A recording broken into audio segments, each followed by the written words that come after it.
Hello everyone, today we are looking at an Edexcel A Level Paper 1 25 marker, which reads, evaluate the contestability of the fragrance industry or another industry of your chance. ByteDance has launched a fragrance emotive. The Beijing, okay, interesting. So fragrance industry, we can do it for the fragrance industry. Why not? Contestability, okay. Evaluate the level of contestability. So we'll want two paragraphs. Two core analysis paragraphs with their adjoining evaluation paragraphs. Evaluate the level of contestability in the fragrance market. So what's likely to influence us here? Well, if we think about the fragrance market, it's a high-end luxury market. I think there's a high degree of differentiation between different products, right? Certainly there's high differentiation between brands. People have strong attachments to a brand like, Dior or Prada or something like that, right? And also the products smell different. So that's interesting. That maybe is almost a point in favor of contestability in the sense that if you can come along with a unique product, maybe you can break into the market. Distribution, I think, is also a consideration here. So what are the things that are going to affect contestability? I might start with like barriers to entry. We could talk about what barriers to entry exist. I think there's a lot of them here. What else? We could talk maybe about economies of scale. So I'm just trying to like discuss this in a way that stays really close to the kind of the course material, right? I don't know, it's difficult for me to say. Struggling a little bit with which diagrams to use, right? So economies of scale, we could maybe talk about. You could argue it's maybe like in a sort of oligopolistic market. So maybe I'll put that within my barriers to entry, position. And then we could talk about, if we're talking, or barriers to entry alternatively, maybe we use our cost curves, right, to illustrate this. Economies of scale, I don't think there's like a super great, long run average cost curve, that's the classic. I don't know why that took me a second. These are sort of diagrams we could use here, right? We talk about barriers to entry. What are barriers to entry and what are they in this specific case? Well, I would think in this case, our barriers to entry are going to be like the cost of acquiring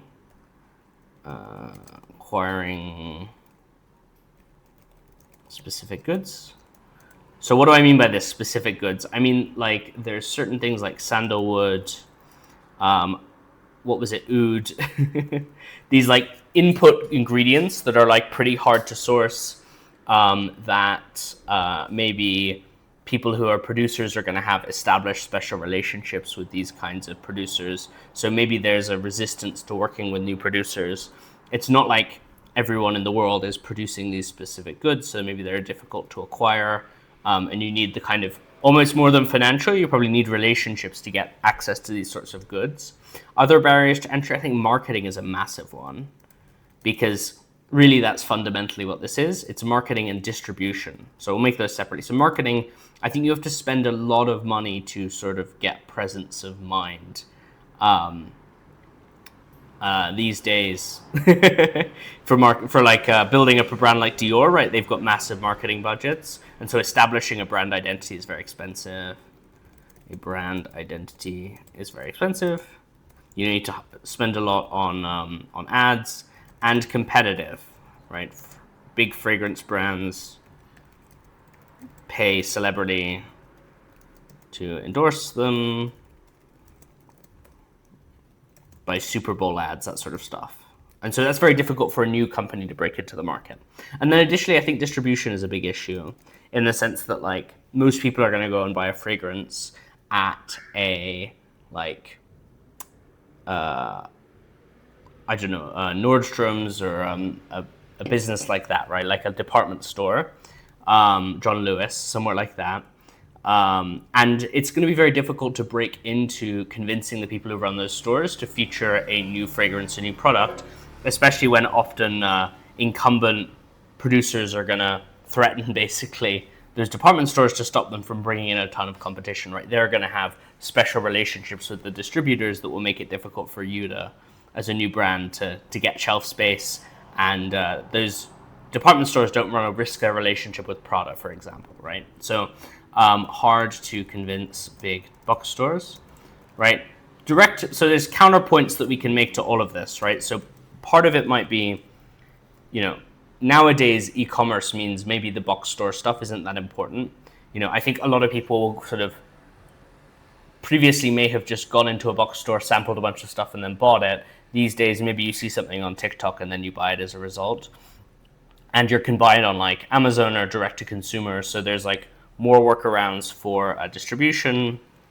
So things like influencer marketing and e-commerce makes it, I think, easier than it historically has been to capture some level of attention, because you've just got to pay, like a couple of influencers, and potentially that gives you a bit more market access, or it's cheaper than than going straight to consumer on like a Super Bowl ad or something like that. So influence marketing, e-commerce lowers barrier to entry. I do want to talk about like what kind of restriction we're talking about here, right? Because I think a point of evaluation here, often when we're discussing on an oligopolistic market, a lot of the time those oligopolistic companies are going to potentially dump their prices in order to stop you from entering a market, right? So oligopolies can have predatory pricing strategies to try and undercut new entrants to stop, because they basically know that they've got reserves of cash, so they can kind of do that to run you out of business or make you vulnerable to acquisition. I do think in this context, companies are very unlikely to do that because they're luxury brands. So if Dior suddenly starts selling their perfume for £10, right, that probably will really hurt new entrants into the market, but it's also going to hurt the brand image of the luxury product, right? You can't ever discount or lower prices in that case. So unlikely, because luxury products is it's a case where like you risk demand actually by increasing prices. Okay, and then the other component of this that I think is kind of interesting, or that pushes back on this, is because it's a luxury product, there's actually quite high margins, right? So as in, it doesn't cost, if you buy a perfume for like 70 or 80 pounds, it's not costing anywhere near that to produce the good. So the high margins means there's maybe more space for new entrants without economies of scale. I might actually move this down to the economies of scale position here, because I think that's a really interesting evaluation. I'm going to put it with the economies of scale. So the idea is like, because the prices are artificially way higher than the cost of production, even if you're a new company with higher costs of production, without the economies of scale, you maybe are still in a position to make a profit because the margins are so good for everybody, and there's a reluctance on the big brands to lower their prices, right? So I would talk then about, when we're talking here about economies of scale, what are the economies of scale that are really relevant here? Well, I do think sort of costs of production, economies of scale are going to be significant. We're talking about things like specialization of labor force. Financial economies of scale are massive. Why? Because if you're a big luxury brand, if you're especially like LVMH, has massive banking connections and an ability to get cheap funding / financing. So it doesn't give them a massive advantage in terms of managing their finances, lowering their cost of production, right? Because your interest rates are lower, whereas a new fragrance brand, those interest rates are going to be very high.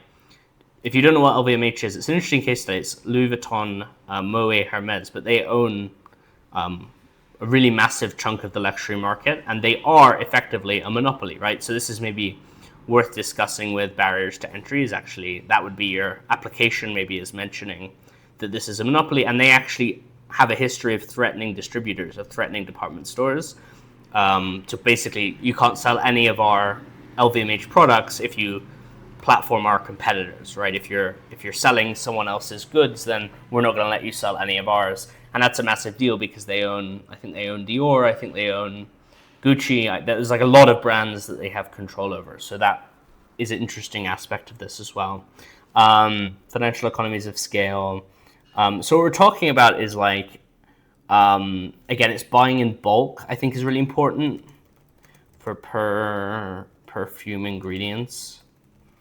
Because again, I think a lot of the cost here is there's quite expensive ingredients that go into perfumes, even though the prices are inflated. So I think that is a pretty big advantage. Yeah, and then the application is I think talking a lot about the sort of, it's not just the classic economies of scale stuff, right? I think a lot of this is about relationships between suppliers, distributors, that give you big advantages in terms of the prices you're able to negotiate and set. A new entrance to the market just cannot compete with that. And then I think the evaluation for this I would do is like, we can talk about how there's probably more space for new entrants because of this, like, of the fact that it's so highly priced.